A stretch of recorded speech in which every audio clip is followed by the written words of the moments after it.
How do you design high-impact leadership programs? How do you actually develop leaders? How do you help them develop the mindset, the skills that they can use to do that? And how do you create programs?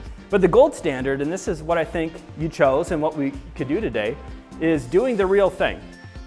The approach to innovation that I really like is one called design thinking, which I think is good for getting started with innovation. And there's a challenge, and that challenge usually will come from your customers or your users. How do you have empathy for them and with them? How do you find out from them what it is you might be able to help them with?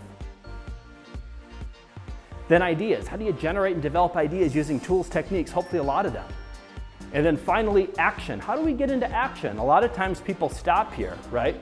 They're kind of afraid to get into action, or the thing is too big to even know where to start. So how do we create little tiny prototypes that might get us into action so we can understand the direction that we can go? So when I grew up in Preston, Minnesota, tiny town, my favorite book was Choose Your Own Adventure. Well, you get the chance to choose the adventure that we'll go on this afternoon.